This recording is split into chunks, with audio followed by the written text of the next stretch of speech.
Каждое воскресенье на телеканале БСТ загорается красная кнопка. Здесь разгораются нешуточные споры, сталкиваются противоположные мнения. В студии Эльвира Айткулова. Здравствуйте. Трагедия в Казанской гимназии, где во время уроков подросток открыл огонь по детям, учителям вскрыла множество проблем, в числе которых легкость, которую стрелявший приобрел практически накануне оружие. И после случившегося президент Российской Федерации Владимир Путин дал отдельное поручение главе Росгвардии проработать новые правила оборота гражданского оружия. По официальным данным, сейчас примерно у 4 миллионов россиян зарегистрировано более 6 миллионов 600 тысяч единиц оружия. Надо ли нам и далее самостоятельно вооружаться самим или все-таки ограничивать оборот гражданского оружия? И я представляю наших спикеров. Салават Харасов, председатель Комитета по здравоохранению, социальной политике, делам ветеранов в Государственном собрании Курултая Республики Башкортостан. Салават Фатахович, добрый день. Добрый день. Айрат Габасов, ваш абонент. Он представляет региональное отделение Общероссийской общественной организации «Право на оружие», является председателем. Здравствуйте. Здравствуйте. Коротко озвучу позиции наших спикеров. Салават Фатахович считает, что ни в коем случае нельзя легализовывать продажу короткоствольного оружия. Только военнослужащие и правоохранительные органы должны иметь доступ к огнестрельному оружию. А имеющиеся сейчас правила продажи оружия надо обязательно ужесточать.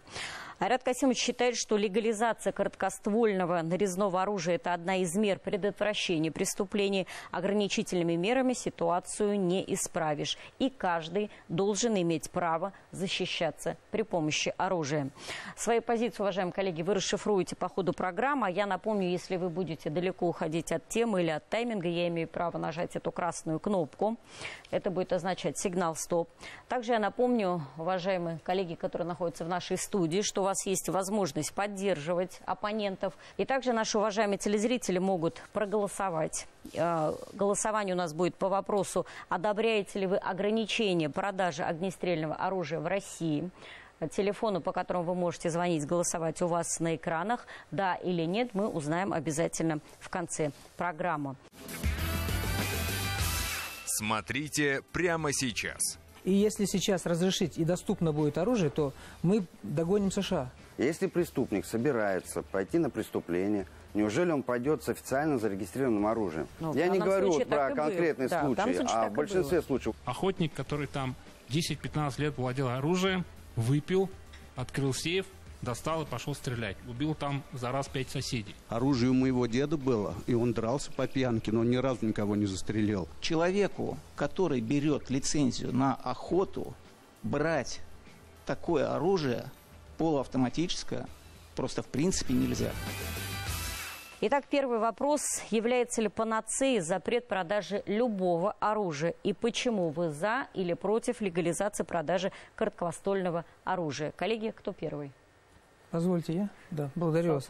Ваша первая минута пошла. Да. Дорогие друзья, уважаемые зрители, действительно, позиция сегодня такова моя, что я против свободной продажи оружия и доступности его. Вы знаете, я изучал статистику. Вот в США, например, большинство преступлений совершается с применением огнестрельного оружия.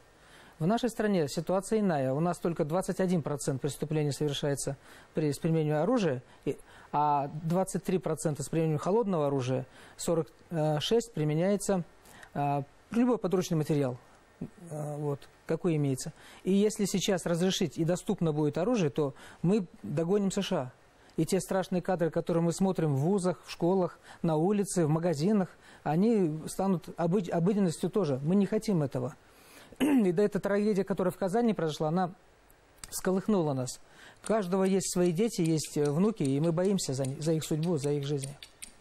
Спасибо, Сатакач. Вы против. Пожалуйста, Айрат Касимович, вы придерживаетесь другой точки зрения. Почему? Ну, во-первых, ограничение вообще в целом граждан от оружия это не совсем правильно. То есть есть определенные категории граждан, которые не могут владеть оружием, а нормальные, здравомыслящие, здоровые, подготовленные люди почему бы не могли пользоваться оружием, тем более там, для спортивных целей или иных. Мы же не говорим только про факты самообороны. Хотя и на этом хотелось бы тоже отдельно бы сказать, что если бы в тот момент, когда произошла эта трагедия, да, про которую мы сейчас тоже вспоминаем, если были бы там вооруженные люди, они могли бы его остановить гораздо раньше, чем он начал свою стрельбу. Вы ведете речь об охране? Нет, не только об охране. Учитель физкультуры, да учитель любой, который был бы вооружен, он мог его остановить. После, скажем так, первых же фактов о его агрессии. Вот я думаю, что это тоже о многом говорит. Спасибо. Коллеги, у вас 2 минута. Саат Фатахович, продолжая вашу аргументацию по поводу того, что все-таки полный запрет – это на данный момент самая лучшая мера. Пожалуйста, ваша 2 минута. Я имел в виду, что сегодня лицензирование выдачи оружия – это вот самая больная тема. Если бы своевременно врачи, которые дают разрешение, справки, правоохранительные органы, поняли, что не тот человек, ему бы не дали лицензию. Я знаю, что 12 мая Комитет по обороне и безопасности внес предложение в Думу, и там рассматривается проект закона о возможности ограничения выдачи лицензий и отзыве уже выданных лицензий. Вот в тех случаях, о которых мы говорим, это психическая неуравновешенность, это допущение нарушений в хранении оружия. Вот, например, я в республике тоже статистику изучал. У нас в 2019 году было 473 случая нарушения хранения и применения оружия. То есть оружие в собранном виде возили в багажниках машины, ходили с ним по улицам. На следующий год, в 2020 году, чуть меньше стало, там 413. В этом году было только 210 случаев нарушений. Но пока год только начинается. Да. Спасибо, Саат Фатахович. Марат Касимович, ваша дальнейшая аргументация, что все-таки это не панацея и надо... Нет, все-таки я бы хотел сказать, вот даже обращаясь к только что услышанному, да, на 4 миллиона граждан, которые честно выполняют все поставленные правила, полностью законопослушных, такое мизерное количество 4 нарушений. миллиона и 470. Во всем, везде есть нарушения, везде. Давайте обратим внимание там на вождение, да. А вот знаете простую интересную вещь? В год более 200 детей в школе погибает во время уроков физической культуры. Почему не принимаются меры? По линии здравоохранения, почему не происходит лицензирование преподавателей, постоянные их проверки. А как происходит какой-то случай, да, вопиющий, я согласен, да, оружие, да, это страшно. Но, тем не менее, по другим случаям умалчивается, а здесь сразу же начинается вопрос. Спасибо, Марат Касимович Саатович. Ваша последняя минута и в части еще раз, почему надо запрещать. Вы знаете, самое главное, мое мнение, что любой вид оружия огнестрельного – это орудие убийства. Это самый главный аргумент. И его неправильное хранение, применение, потери его, и могут воспользоваться другие люди. Это приведет к трагедии. Любая трагедия, любая человеческая жизнь ценна. И у нас мы знаем такие примеры, где вот семью расстрелял сосед из ружья, и такие трагические случаи. Это все последствия того, что лицензирование и хранение и применение нарушалось. Самое главное, не тот человек получил оружие. Надо, если мы видим, что он уже деградировал как владелец оружия, надо иметь право отнимать у него лицензию и забирать оружие. Я думаю, что вот и такой проект закона в Думе рассматривается. Но мы должны думать о жизнях людей, не о свободах, которые, так сказать, никто же не говорит, что совсем запретить. Да, заниматься спортом надо, учиться, стрелять, все это надо. Спасибо, Марат Касимович. Все-таки возвращаясь к теме, да, самообороны. Знаете, что интересно? Мы здесь говорим, опять-таки, о законопослушных граждан. Если преступник собирается пойти на преступление, неужели он пойдет с официально зарегистрированным оружием? Я не говорю вот про конкретный случай, а в большинстве случаев. Вот вы сказали, 20-21% преступлений, совершенных с оружием. Все ли эти случаи были с законным оружием? Я более чем уверен, что большая доля это было незаконное приобретенное оружие. Соответственно, человек, который обдумывает и заранее готовится на преступление, он всегда понимает, что оружие, которое у него находится, полностью привязано к нему. И, соответственно, совершая преступление, он указывает на себя. А если он хочет остаться инкогнито, естественно, что он приобретет незаконно. Поэтому в первую очередь надо бороться с теми, кто незаконно имеет оружие.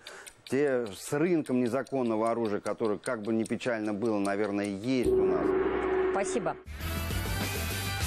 У нас сегодня имеется действующее федеральное законодательство, регулирующее вопросы оборота оружия. И, в принципе, на данный момент оно достаточно на высоком, хорошем уровне, если сравнить с советским периодом, когда вовсе отсутствовало законодательство о обороте оружия.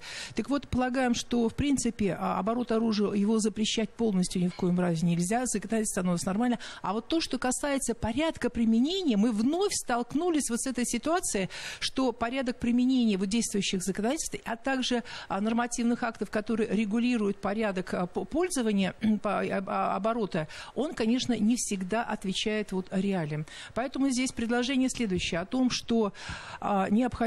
Сегодня у нас очень много современных информационных технологий, которые могут позволить, вот именно, если у человека есть разрешение, а у нас ситуация там как раз произошла такая, когда у него было разрешение у этого молодого человека, так вот, нужно, полагаю, использовать вот эти все современные технологии, и значит, различные с тем, чтобы смотреть, где и как оно, не просто как оно хранится, но и как оно движется. А полностью запрещать, я думаю, что это у нас не те реалии, чтобы можно было отказаться полностью от оборота оружия. На мой взгляд, здесь немного некорректное, неэтичное сравнение, да, прозвучало, что там нужно, если дети погибают, в том числе на уроках физкультуры, необходимо в том числе заняться... Физкультурника было оружие. Вот Салават Фаттахович приводил здесь Соединенные Штаты в качестве примера страны, где оружие разрешено. И Салават Фаттахович правильно сказал, вот эта вот статистика, есть прямая связь между владением оружием и количеством совершаемых преступлений. Это факт. И вот эта статистика, она и коррелируется и с нашей статистикой. 21% это именно легальное оружие. И большая часть бытовых преступлений, которые совершаются, они просто не попадают в средства массовой информации. Это когда охотник, который там 10-15 лет владел оружием, выпил, открыл сейф, достал и пошел стрелять. Убил там за раз 5 соседей. Понимаете, да? Поэтому в данной ситуации еще более абсурдным, на мой взгляд, извините, коллега, мне кажется, вооружить там учителей. Вот в Соединенных Штатах, вот из всей статистики я специально открывал накануне, смотрел, только один раз удалось с помощью оружия остановить преступника, который пришел стрелять в школу. Понимаете, да? Поэтому в школе ни один вооруженный охранник, профессионал, он не будет стрелять в школе, он никогда не будет это оружие применять. И если даже этот человек будет подготовлен, вот военные не дадут соврать, за год просто сидения на этом месте он как профессионал деградирует просто. И когда кто-то придет с оружием в школу, вы представляете, мы школу превратим в зону боевых действий. Это ни в коем случае этого делать нельзя. Я бы тоже хотел сказать, что очень часто приводят в пример Соединенные Штаты, но ведь это же уникальнейшая страна, да, там исторически сложилось так, что был фронтир, где не было ни полиции, ничего, да, и поэтому люди действительно должны были иметь оружие. И эта традиция сейчас работает против них. Мы же не слышим о скулшутингах там во Франции, допустим, в Италии, да, во всяком случае гораздо меньше, да, они с американизацией приходят, а в Соединенных Штатах это обычное дело, и как раз сейчас в Соединенных Штатах вот идет такая тенденция запрета, ограничения оружия. Не полного запрета, ограничения оружия. То есть есть целые штаты, где, допустим, нельзя оружие с собой носить, даже если у тебя есть гражданское оружие. Его нельзя на улицу выносить, например. Да? Есть целые штаты, где речь идет уже о практически полном запрете. Да? Поэтому действительно вряд ли нам нужно идти по этому пути. То есть само наличие оружия переводит конфликт на совершенно другой уровень, да. И вот правильно сказано было, если бы люди просто по пьянке подрались, как бы и разошлись, да, а у него дома оружие, он вынул и стреляет. Это очень опасно. А если у обоих, да? Каждая проблема, о которой мы сегодня говорим, это не была проблемой оружия, это была проблема психического состояния населения. Отсюда исход, что есть группа лиц, которые требуют работы с ними, более плотной, скажем так, что должна быть работа с детьми, что у нас теперь отсутствуют эти классы начальной военной подготовки, которые мы все проходили когда-то в детстве. Оружие у моего деда было, и он дрался по пьянке, но он ни разу никого не застрелил. То есть, если взять статистику СССР, никто не направлял оружие против детей. Сегодня это проблема компьютерного воспитания. Дети получают это воспитание не в школе, а они получают в компьютере, а оно искаженное, к сожалению. Скажем так, те, кто кто вот с детства наши кадеты, они работают с оружием, они проходят его, они знают, и смотря в компьютер, где им дают искаженное, они уже понимают, что это не реальность. А когда человек, он не имел оружия, в 19 лет получил оружие, и в компьютере он видел, что это так, ну, конечно, он сотворяет эти вещи. Ну, мое мнение, что нужно устроить какую-то более плотную работу с населением, и вообще не только связано с оружием, то есть по многим форматам. Мы же сегодня не имеем стабильной системы работы с детьми, с людьми, и вообще даже с пенсионерами, скажем так. А у них тоже есть проблемы. Спасибо. Мы обязательно об этом аспекте детально поговорим. И в части того, и психических заболеваний, и системы образования обязательно коснемся, да, как мы сегодня об этом должны говорить. Решите? Да. Я все-таки хотел вернуться к вот непосредственно той трагедии, которая произошла. И что ее объединяет с предыдущей трагедией 2018 года в Керчи. Оба этих молодых человека, если так можно сказать, человека, имели оружие марки «Хакцан Экскорт». Я как охотник его знаю. Это помповый дробовик, семизарядный. То есть человеку, который берет лицензию на охоту, брать такое оружие полуавтоматическое просто в принципе нельзя. Поэтому и поручение это президент дал непосредственно. Как раз об этом. Как раз об ограничении продажи вот такого оружия. Все огнестрельное оружие – это охотничье оружие у нас, согласно закону об оружии. Поэтому тот, кто покупает, должен иметь непосредственно охотничий билет и должен быть членом ассоциации охотников, чтобы была непосредственно проверка. Молодой охотник, который выходит в лес, он практически не представляет, с чем он может столкнуться. И институт наставничества, который раньше существовал в советское время, вот как бы помогал человеку адаптироваться и не позволял ему брать все, что ему захочется. Те, кто покупал это оружие с кучей патронов, это не охотники были. Им нельзя было продавать оружие. А вы скажите, как охотник, то есть у нас среди аудитории, мы поняли, те, кто владеет оружием, есть, допустим, ну, вот, допустим, мы, девушки, да, оружием не владеем. Как вы считаете, сама система выдачи сегодня разрешения на оружие, насколько она забюрократизирована или, наоборот, упрощена? Надо ли ее усложнять? Насколько вам, охотникам, вот с этой точки зрения, просто или сложно получить? Вы знаете, получить нарезное оружие можно только после 5 лет владения. Да, у меня есть несколько карабинов нарезных. Я считаю, что на сегодняшний день система работает нормально. Но в голову каждому не заглянешь. Как говорил Калашников, стреляет не оружие, стреляет человек. Хотела коротко дополнить еще о том, что вот когда мы говорим о запрете оружия, я считаю, что это ложная мишень. То есть ни в коем разе нельзя говорить о полном запрете. Нужно говорить о двух моментах. Первое, о социальных причинах, которые привели вот к этим страшным трагедиям. И второе, нужно помнить о том, что все-таки, вот я дискутирую, значит, с участниками ринга, у нас в Российской Федерации и всегда, и в Советском Союзе, если посмотреть статистику, а я ее как раз посмотрела, то у нас обычно, если происходит преступление с оружием, то это в основном то, которое или незаконное, или криминальное чаще всего. И лишь на третьем месте то оружие, которое человек получил и имеет лицензию. Поэтому говорить значит, о том, что как-то нужно обязательно запрещать, я считаю недопустимо. Спасибо. Азамат был с вами не согласен, головой мотал отрицательно. Я думаю, обсудим дальше. Далее в программе. Я считаю, что даже травматическое оружие надо запретить носить с собой. В режиме самообороны владеть, если пришли к вам домой. У нас на сегодняшний момент недоработано и очень сильно недоработано вопрос, связанный с самообороной. Вы говорите, что наличие гражданского оружия сокращает преступления. Оно увеличивает количество преступлений. У нас на сегодняшний день в России, к сожалению, практически, можно сказать смело, отсутствует культура обращения с оружием. Может, она отсутствует, потому что на руках нет оружия? Нет. Коллеги, мы продолжаем. У нас второй раунд оппонентов. У каждого по 3 минуты для того, чтобы ответить на вопрос «Мой дом, моя крепость» и право на защиту своего дома или своей безопасности при помощи оружия. Вот в таких случаях за вы или против? Давайте с вас начнем, Айрат Касимович. Давайте. Хорошо. Ну, во-первых, как говорится, у нас вот сейчас достаточно уже установился институт собственности в государстве, когда есть частная собственность, и почти все частная собственность кому-то принадлежит.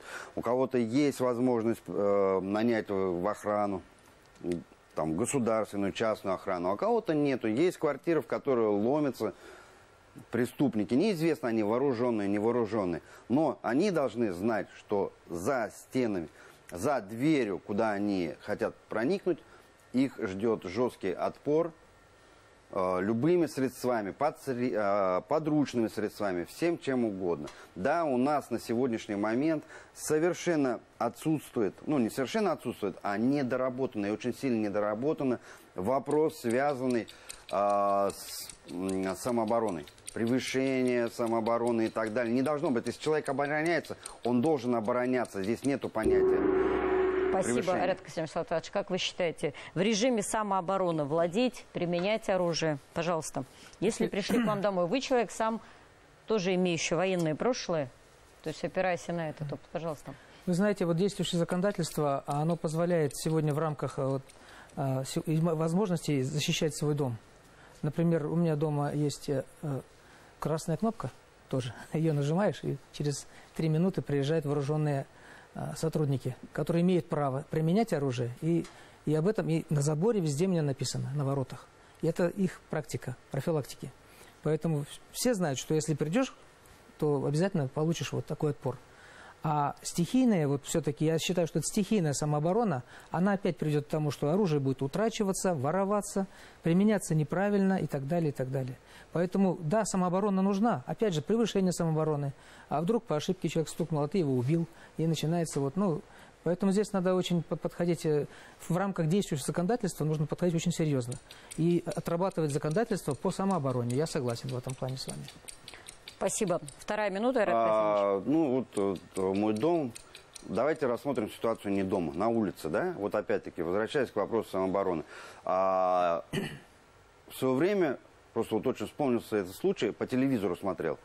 Центральный канал, новости показывают, значит, приехавшие мигранты из Молдовы на улицах Москвы, в подворотнях у бабушек отнимают, ну, у женщин в возрасте, у мужчин отнимают там вещи, деньги, телефоны и так далее. Его задержали, слава богу, привели в полицию, и вот первые кадры допроса. Простой ему вопрос. Ты, говорит, зачем в Россию приехал? Что тебе у себя не воруется? Ответ был замечательный. Там меня убьют. В Молдове разрешено оружие, короткоствольное оружие самообороны. Я думаю, этого достаточно. Спасибо. Аргумент понятен, но такой достаточно спорный, но тем не менее предельно понятный. Да, сегодня пожалуйста. В новостях показывали только сюжет. На дороге машина сбила в Волгограде ребенка.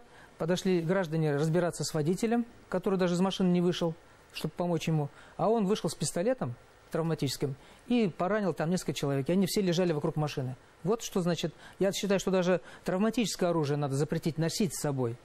Это очень опасное оружие, потому что его можно переделывать потом в боевое. И, к сожалению, в законодательстве есть. Сегодня мы сейчас готовим такой законопроект, и в Думе будет он проходить, чтобы пропаганду, изготовление взрывчатых веществ, переделки оружия из травматического в боевое, восстановление его, изготовление самому, это полностью надо запретить. В интернете и везде, чтобы ни у кого таких мыслей шальных не возникало, соблазна самому сделать оружие, и потом, раз оно есть, оно обязательно будет стрелять. Как в театре знаем же, висит ружье, обязательно оно выстрелит. Спасибо, Айрат Касимович. А вы знаете, вот здесь не могу с вами не согласиться. Да, действительно, это нужно запретить. До детей, до подростков, до взрослых, ни до кого не должна доходить информация, что это возможно. И, тем не менее, до того, когда на них эта информация придет, они должны четко для себя разъяснять о том, что это незаконно, в первую очередь, и за это последуют кары. И поэтому не стоит об этом даже думать, там, запросы и прочее писать. И коротко по травматическому. Я тоже с вами согласен. Это не является оружием самообороны. Это является обманом. И большинство людей, которые им пользуются, считают о том, что ну, я не знаю, с помощью этого пистолета можно что-то делать. Нет, на самом деле у него останавливающее действие на 2-3 метрах, но это запрещено законом, должно быть расстояние больше. На 5 метрах можно промахнуться, либо это громоздкое что-то, что носить с собой неудобно. Поэтому нет, травматическое это не оружие. Уважаемая наша студия, вы какой позиции придерживаетесь? Какие аргументы вам понравились или с чем вы не согласны? Да, пожалуйста, Азамат. Оружие у нас очень часто становится само целью преступления.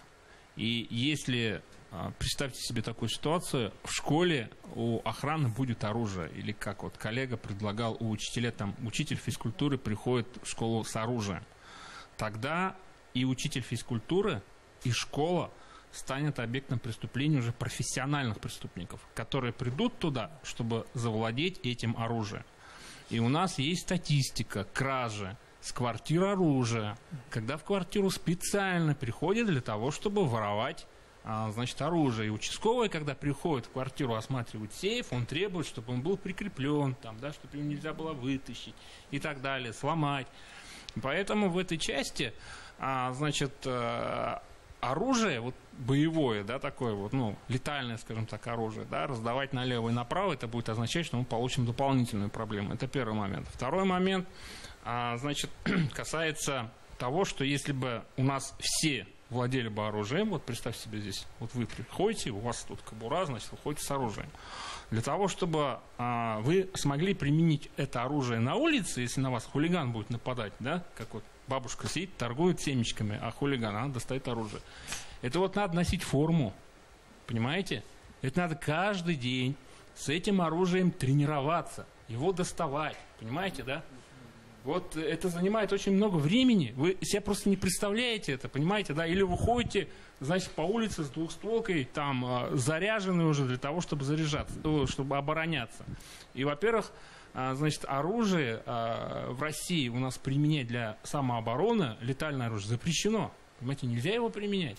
Поэтому, значит, исключено совершенно оружие, нужно запрещать однозначно. Любое оружие нужно его запрещать, потому что применять его должны только те люди, профессионально, Слушай вас, Азамат, я еще стою, думаю про наш директорский корпус, у которых условно появится еще один пунктик, что в школе появляется легальное оружие для обороны, да, школы, и тогда это со всеми сопутствующими. Речь пойдет об администрации школ. Я как раз вначале об этом и говорил, что школу ни в коем случае нельзя превращать в зону боевых действий. Что сегодня и правительство Российской Федерации, и президент России ставит задачу, конечно, повысить безопасность школ, но сегодня есть много других инструментов, в том числе информационных. Просто меня вот как-то очень поразило, что спикер, который отстаивает право свобод гражданского оружия, с каким-то восторгом сказал, что в Молдове, так сказать, человека просто могут убить за то, что он там попытался там что-то украсть. А вы знаете, то есть, я хочу сказать, что существует понятие соразмерности, да, соразмерности самообороны. Короткую. Если провести опрос общественного мнения, мы тоже часто очень слышим от коллег, что вы знаете, что в Китае, например, за грабеж руку отрубают и все остальное. То есть есть много граждан, которые зовут крайне ограничительные меры. Есть понятие соразмерности самообороны, есть понятие соразмерности наказания за преступление. То есть, вот, допустим, кража наказывается по закону там с какими-то годами заключения, а человек, получается, самовольно, так сказать, приводит в исполнение высшую меру наказания. Да? То есть вы говорите, что наличие гражданского оружия сокращает преступление. Оно увеличивает количество преступлений. А с чего вы взяли, например, что этот мигрант у вас хотел что-то украсть? А может, он у вас хотел время сколько спросить? А вы вынули пистолет и застрелили его. То есть свободное наличие оружия на руках у граждан, оно в разы повышает опасность общества, опасность жизни в обществе, понимаете?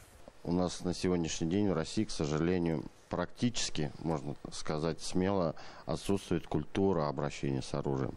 Может, она отсутствует, потому что на руках нет оружия?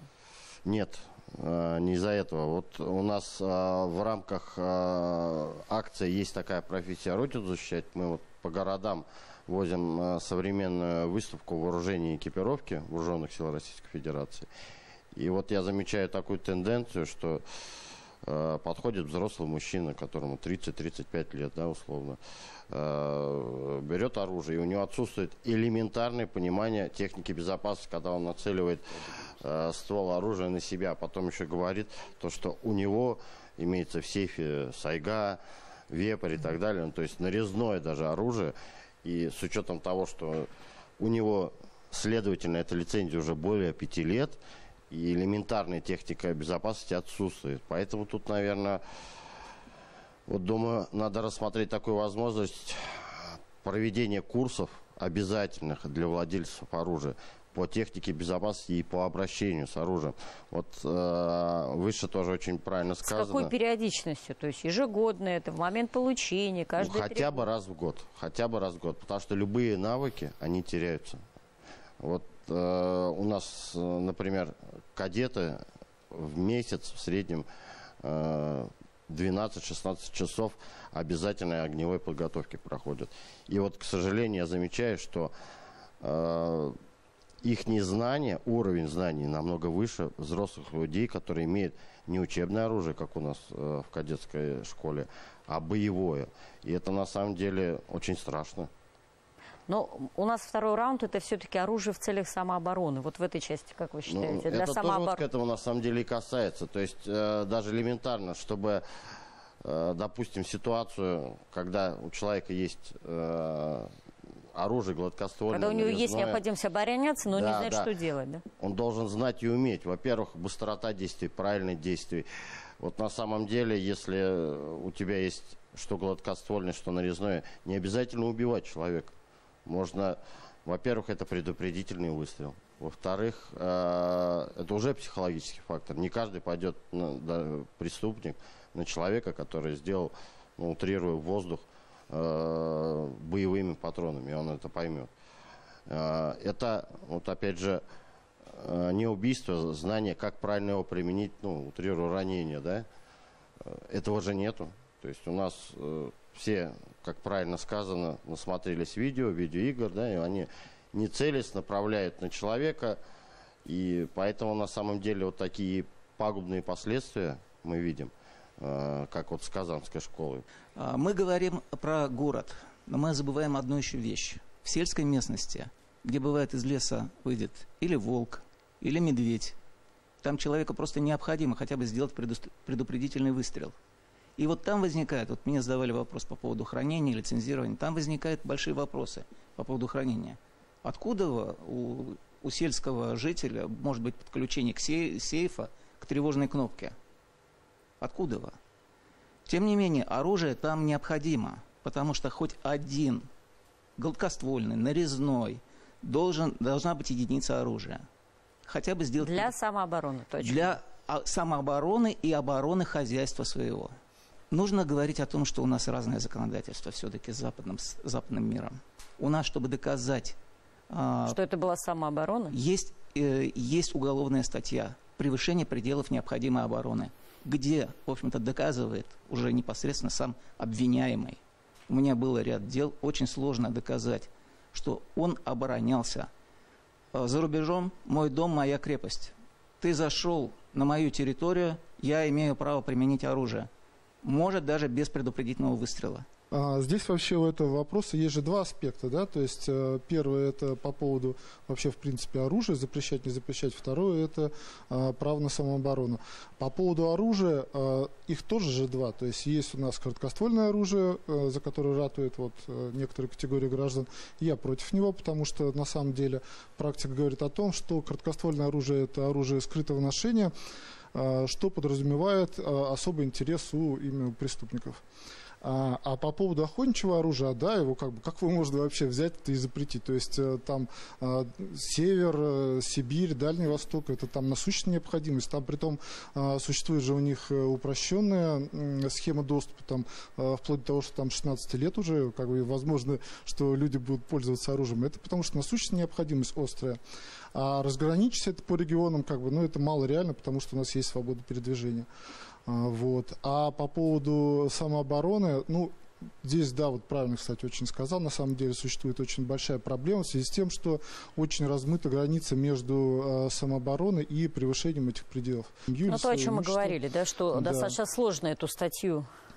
Да. И кроме того, человек же находится в аффекте, то есть в некоторых случаях он не может соизмерять. То есть, допустим, преступник, нападающий, прекратил нападение, кинулся в соседнюю комнату, и человек не знает, что там, для чего он туда побежал. Может быть, он побежал за оружием, да, за ножом, может быть, он побежал за подельником, он не знает, он стреляет ему в спину, допустим, да, это уже будет являться превышением.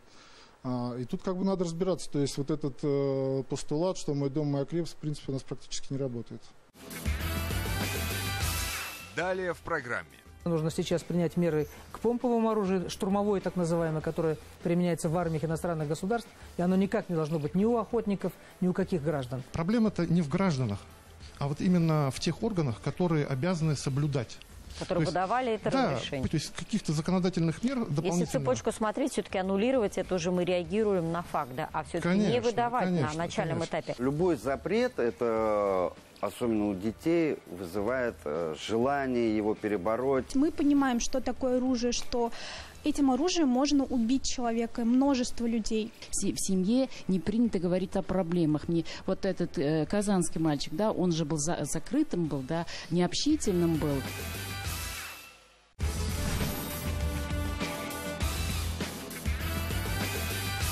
Но, конечно, в этой ситуации с Казанской школой мы понимаем, что есть причина, есть следствие, и выстрелы в школе – это, конечно, следствие. Поговорим о причинах, в том числе о том, как мы сегодня воспитываем школьников, как мы воспитываем будущих, в том числе охотников, о чем в этой студии уже начинали мы говорить. Надо ли специально обучать применению, обращению с оружием?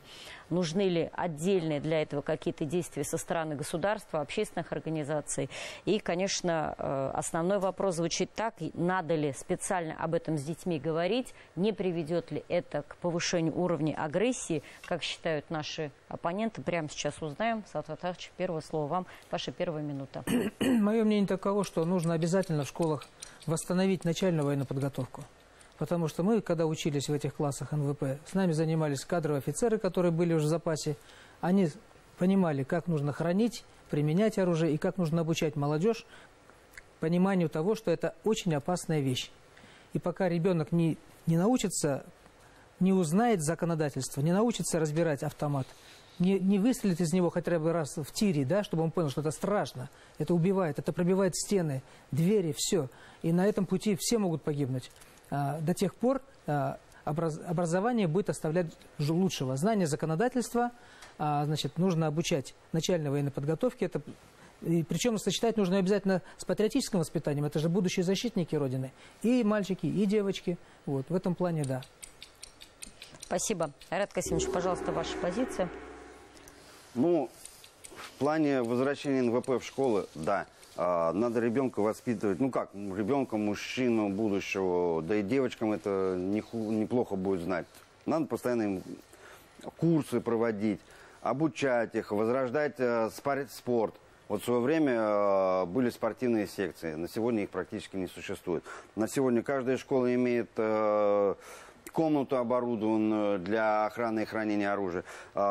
Есть тир. В каждой школе в свое время построили. Они все пустуют, завалены. Никакой работы совершенно в этом отношении не ведется.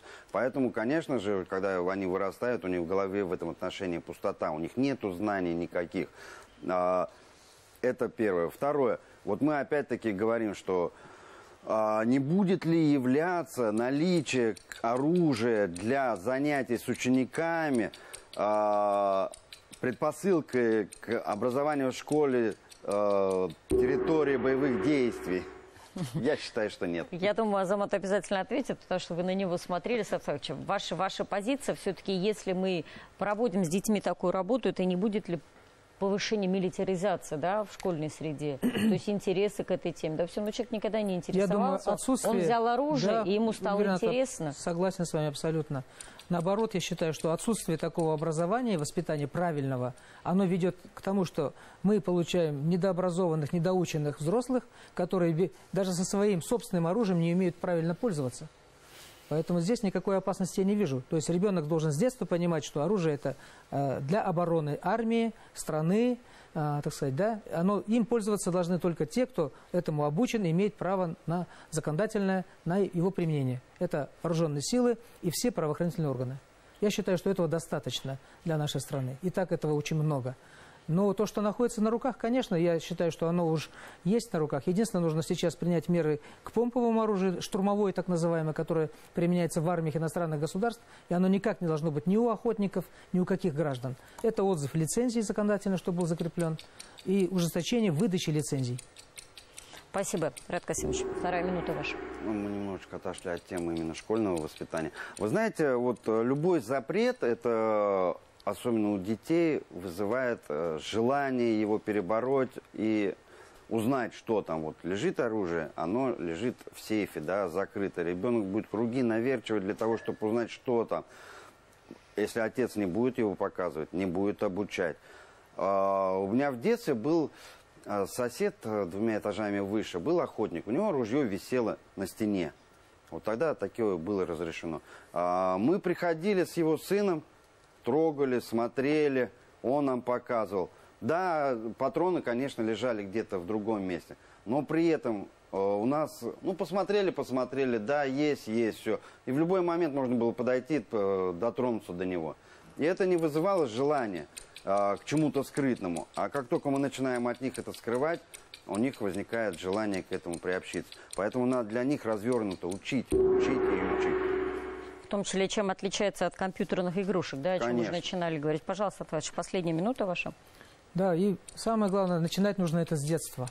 Для взрослых тоже, я согласен. Нужно раз в год, чтобы они проходили соответствующую проверку.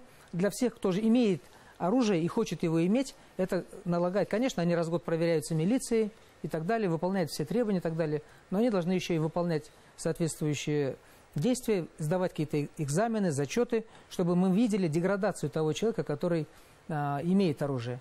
И в случае необходимости можно было комиссионно ставить вопрос об отзыве лицензии и изъятии оружия. Вот я думаю, такая работа должна постоянно проводиться. В том числе и в части, наверное, правового такого, да, преодоления правового нигилизма, не только в части практической. Конечно, мы же будем знания и законодательства спрашивать. Спасибо, Рад Касимович, ваша последняя я немножко другую сторону хочу сказать. Для владельцев оружия, во-первых, ограниченное количество тиров, мест для пристрелки, полигонов, где можно стрелять, полигонов для дальнобойной стрельбы, которые отсутствуют, допустим, у нас в Республике Башкортостан. Это раз. Второе. Есть охотники, есть спортсмены, которые владеют оружием. Для охотников состояние в охотничьем каком-нибудь союзе обязательно. Ходишь в охоту, отмечайся. То есть ты им пользуешься, действительно пользуешься, а не просто оно лежит у тебя в сейфе. Для спортсменов ходи в спортивный клуб, отстреливайся. Вот в других, опять-таки, изучали сколько раз опыт зарубежных стран. Спортивная книжка. Раз в неделю отстрелял 500 патронов, да, ты умеешь им пользоваться. Пропускаешь, тебе оружие не нужно. Нужно везде обучение, да, в первую очередь. Контроль, да. Закрепить за какими-то, не обязательно государственными органами, но за общественными объединениями. И тогда будет порядок. Спасибо, Рад Касимович. Когда происходят такие трагические события, все рекомендации руководства страны просто принимают действия, чтобы что-то усилить, ограничить права граждан. Я считаю, что такой посыл, он неправильный, ошибочный. Закон об оружии действует с 1996 года. И, как уже говорили коллеги, правоприменительная практика сформировалась. Все трагические события, которые имели место, они свидетельствуют о том, не о том, что добросовестные граждане не исполняют свои обязанности, а вот именно больные граждане, которые незаконно получили оружие, совершают вот такие поступки. То есть проблема-то не в гражданах, а вот именно в тех органах, которые обязаны соблюдать. Которые выдавали это разрешение. Как бы если имелись основания, почему врач, который диагностировал это заболевание, не сообщил по месту жительства врачам-психиатрам о наличии такого заболевания, хотя бы в порядке информирования. У нас органы достаточно хорошо информируют друг друга. Почему же в этом случае они проявили бездействие? Поэтому вот у меня на практике очень много, точнее не очень много, к счастью, но есть случаи, когда человек больной эпилепсией, вот, он не может априори иметь права. Он подделал справку психиатра, которую получила его мама, получил права, и мало того, он работал на маршруте в торговый центр «Мега». Об этом известно было органам, они установили факт подделки, но никто не принял мер возбудить в отношении уголовного дела и, более того, аннулировать эти права. С 2018 года бездействие. То есть органы прокуратуры, они имеет право аннулировать водительские права, если человек страдает алкогольной зависимостью, наркотической. Я полагаю, что в отношении с оружием можно проводить аналогию. То есть каких-то законодательных мер дополнительных. Если цепочку смотреть, все-таки аннулировать, это уже мы реагируем на факт, да, а все-таки не выдавать на начальном этапе. Все-таки вот вы говорите, что нам не надо ужесточать, а я вас слушаю и стою, думаю, если все-таки мы скрываем факты, что какой-то врач дал справку, да, не имея на то оснований, да, специальные органы, да, разрешительные дали, не имея на то оснований. Может, тогда в этой части законодательства ужесточать? То есть за их действия, что они допустили? Она уже предусмотрена. Наши статьи Уголовного кодекса и так как бы достаточно жесткие. Все зависит от исполнения закона. Вот именно вопрос неотвратимости наказания. Оно касается так же, как вот правонарушителей этих преступников, также и касается должностных лиц, которые должны понимать, что их бездействие рано или поздно потом будет наказуемо. Вот и все. Когда мы используем на практике автомат, ну, допустим, в целях неполной сборки, разборки автомата или в плановых стрельбах, то, ну, вот каждый раз перед этими стрельбами, ну, лично я, и я думаю, что все меня поддержат, ощущают такие эмоции внутренние, то, что, ну, это переживание, это страшно, можно сказать. Хотя ты понимаешь, что впереди нет живой мишени, ты понимаешь, что ты сделаешь выстрел, что ты уберешь палец с курка, и, ну, ты понимаешь, что это такой ответственный шаг. И вот мы, как бы кадеты, получаем определенные навыки, умения, знания и используем, получается, уже их на практике. Я сейчас хочу это, ну, привести к тому, что я за то, чтобы были дополнительные какие-то военные сборы, обязательная военная подготовка, чтобы юноши проходили курс молодого бойца, и чтобы у каждого было вот это вот понятие. Алсу, ты имеешь в виду, что это абсолютно все дети Российской Федерации должны проходить? Ну, я считаю, или что... те, у кого есть к этому способности, тяга, я интерес? считаю, что это каждому понадобится. Кто поддерживает Алсу, что надо абсолютно всех детей приучать? Поднимите руки, кто поддерживает Алсу, кто за? Ну, я вижу, что вы...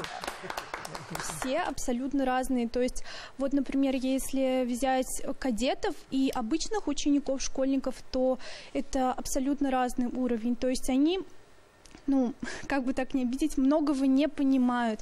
И они разные, то есть у них больше агрессии. То есть мы понимаем, что такое оружие, что этим оружием можно убить человека, множество людей.